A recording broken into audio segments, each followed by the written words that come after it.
आम्ही आपल्याशी क्षणभर बोलू शकतो काय? मला काय म्हणताय का? वय आवदीबाई,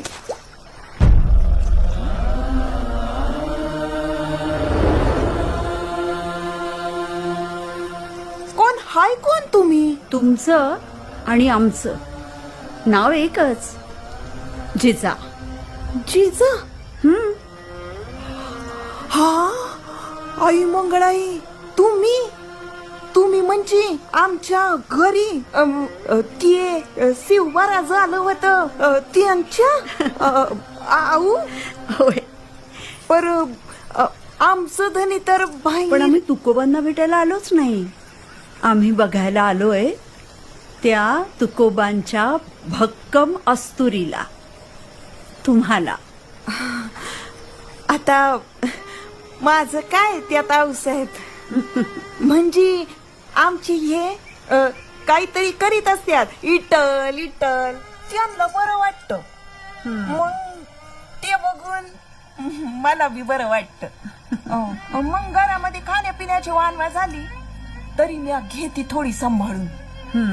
पर आऊसाहेब, कंदी मंदी लोकांसाठी जरा जास्तच करतात ही. पार आपल्याला बी बायका पोरं आहेत हे विसरूनच जातात. लई राग राग होतो तवा. असं वाटतं का मी का सारखं माझा पदर जाळून घ्यायचा लोकांपायी. पर मग लोक घरी येतात, पार नाक घासून पाया पडतात बुवांच्या. तवा मनाचा ताव पुरा निवतो बघा. या बया, काय बडबडते म्या, मापी. अगदी बरोबर आहे तुझं. हेच ध्यानी ठेवायचं. आमचं मूल अगदी लहान असताना त्याला स्वराज्याच्या वणव्यात चालायला शिकवलं आम्ही.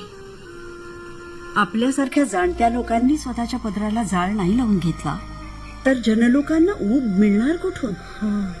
आई अंबाबाईंनी आपल्याला ही जबाबदारी दिली आहे. अशा लोकोत्तर पुरुषांना सांभाळायची, त्यात चुकूर होऊन चालणार नाही. येतो बरं आम्ही, फार काळ थांबता नाहीये. असू दे असू दे, सौभाग्यवती भव. अन एक गोष्ट ध्यानी ठेवायचीचा, तू खंबीर नसशील तर तुकाराम तुकोबाराय होऊ शकणार नाहीत बरं. हा, सांभाळ त्यांना आणि स्वतःलाही. जी.